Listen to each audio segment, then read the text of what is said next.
Dyno days, 30 quid for 3 runs.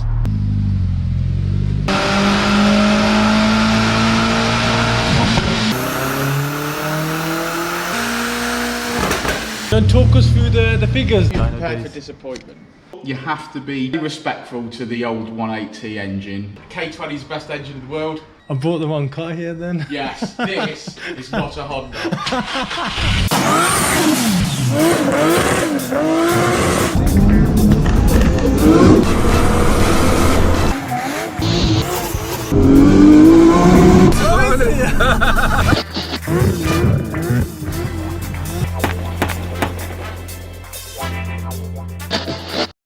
Alright, so we're on our way to dyno days to get the car on the dyno to see how much power it's pushing.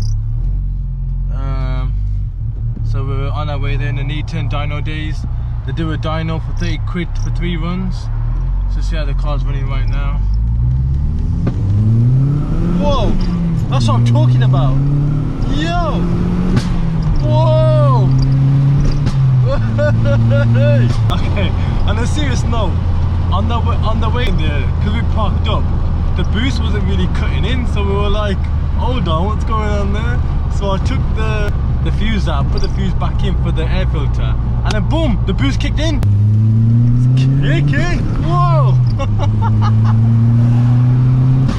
Yikes! Alright, we're gonna take it easy now. Nah, yeah, it's not an Audi 1.8T.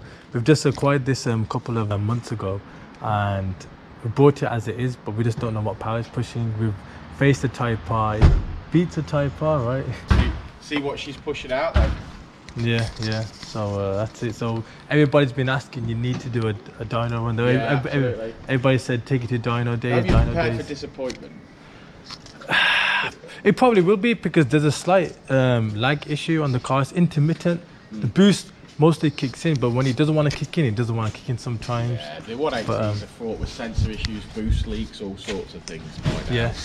And my colleague will jump in. Here you go. Thank you very much. Cheers, No brother. problem. Thank you. Right, be with you in a moment. No worries.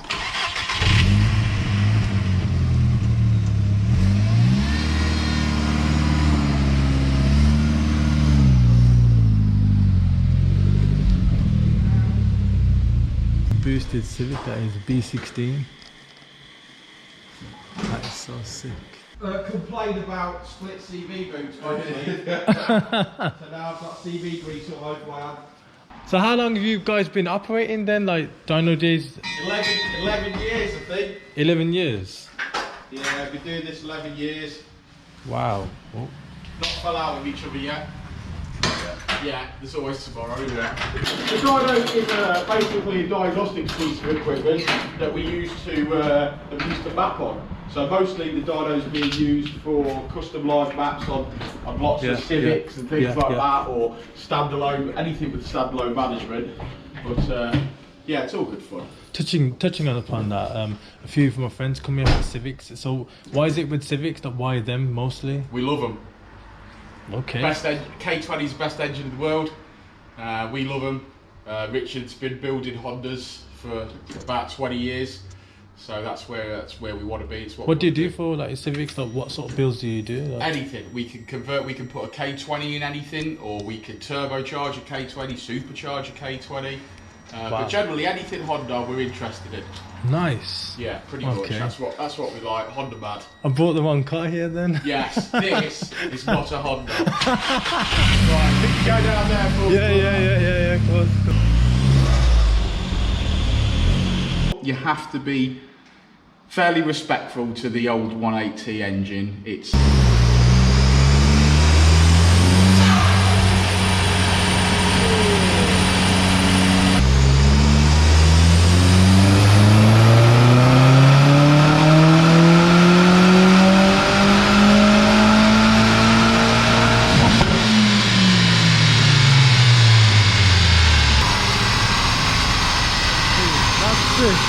I must admit, I didn't expect it to be that loud.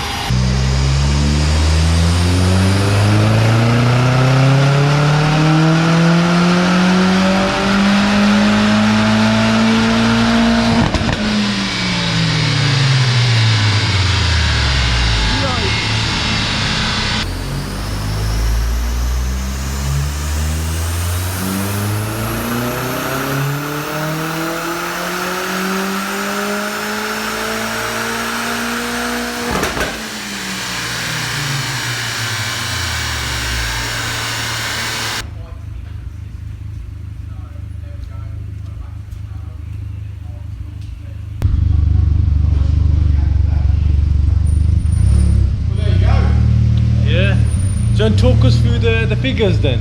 Yeah, sure, no problem. Okay, so it is a 1.8T, so at that age they are fairly inconsistent, and that's shown in this graph. On the first run, we made 230 brake horsepower peak, and we made 232 foot-pound of torque. By the time we made the second one, it didn't really fancy it at that point, so it made 206 and 215 foot-pound of torque, and that's inconsistencies because generally they're fraught with boost leaks, sensor issues, things like that. So what fuel have you got in it today? Surefire way of exploding your car. Put it this way, let me. I think we're probably putting normal petrol. Okay, if you've got if you've got a full tank of V-power, then that will be 99 RON. If you, for instance, have half a tank of V-power and then put half a tank of normal fuel in it, that will dilute it and therefore bring the octane level down to 95. The car will run better on better fuel, but there's no point having half and half because it will just lower the octane level. Yeah. But yeah, that's sort of what we expect now. 213. Honestly, the car feels fast. Like, honestly, it beats a modified Type R EP3. Well, you've got to consider that a modified Type R EP3, if that's not mapped. But 225. What, brake horsepower EP3? Yeah. Yeah, okay, but you've got a turbo. So whilst you're running out of puff, sort of at this end of the rev range, the EP3 will continue to rev, but his peak power will be at the end of the rev range, whereas your peak power is in the middle of the rev range. So your turbo is going to give it a thump, and that's why it will win. Unless that EP3 was mapped and revving out to 8.6, you would win most times against the EP3, other than if you were on like the M1 flat out. You'd have changed gear twice and he'd still be going. That's true. That's what happens. But there's loads more to be done on this car. Meaning? Loads more. Health checks. Something that we do a lot here is health checks. So 65 quid plus VAT. We bring it into the workshop. We go through everything. We check for boost leaks. We check to see what sensors you've got, what sensors have gone down, what deletes need to be done, those sorts of things. Lots to be done. Nice free-flowing exhaust. It sounds nice, so I would imagine it's got a pretty decent downpipe on it. But definitely something that we can look at if we needed to. Nice. But you have to be fairly respectful to the old 1.8T engine. It's had its day. And, it's old technology. They still do really, really well, and there's some absolutely mint examples out there. So there'll be lots of fanboys going, "Oh, they're amazing, they're amazing." You know, back in these days, this is a turbocharged car and only making the same sort of power that Honda were making an NA engine. When Honda were developing engines that were over-engineered, these were not very good. Wow.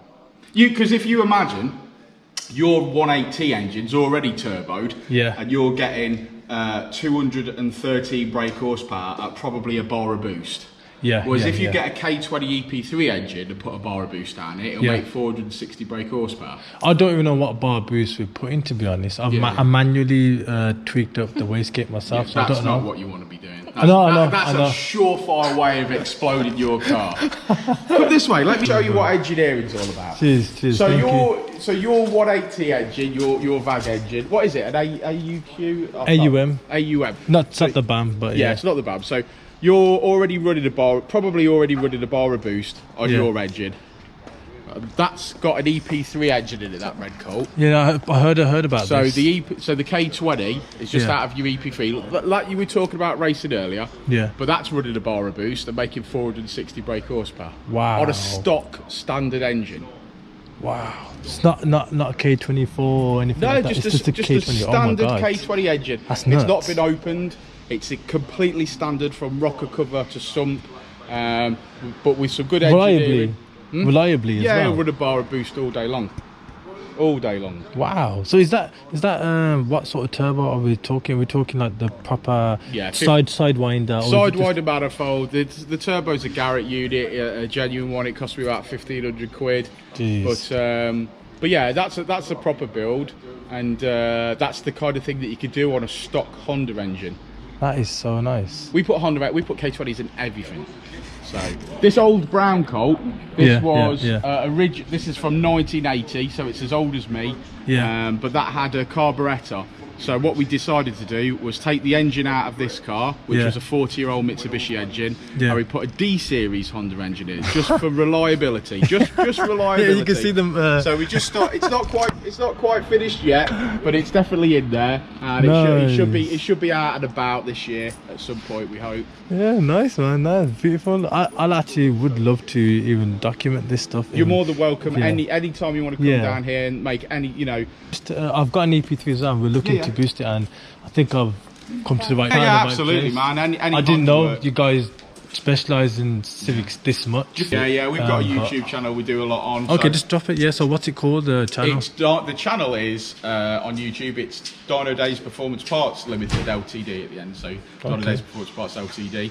Yeah, and we have a lot of fun doing what we do. So okay, I'll make sure to tag that in. Yeah, do so. If you guys, I'd really appreciate that. Show them support. Brilliant, yeah. Make sure you get onto Dyno Days. Don't bring an Audi. Oh, no, don't get me wrong. Don't get me wrong. We used to do Artec's mechanical work back in the day, and Artec were the specialist in the 1.8Ts. So we've seen plenty of 1.8Ts. We've built forged 1.8Ts. We've done turbo conversions, bigger turbos on them. We've done all that work, and now it's time to let them go. Nice. Let them go. Nice. And stick to what makes fun. Like the EG again. That's yours. That's Richard's. That one. Wow. That's a standard EP3 engine. Again, standard EP3 engine running a supercharger. It's making 381 brake horsepower. Wow. About a bar of boost, I think. It looks mean. A really good driver. Wow. To be honest, I'm not too bothered with this car. This car is only a test. The people wanted to see. I didn't want to see. It's nice, but I'm more of a Honda person, to be honest. I'm going to watch the CV grease Danny, off your... thank you very much. I really appreciate that. You're welcome, guys. Good to meet you. Definitely, I'll be messaging you, definitely. You know where we are when you need us. Take care, Danny. Respect. Dyno Days, guys. Hit them up. Follow them. Subscribe to them. And we're going to see a lot more with Dyno Days, and even their cult and some of their cars that we can feature on the channel. So peace out, guys. See you in the next video.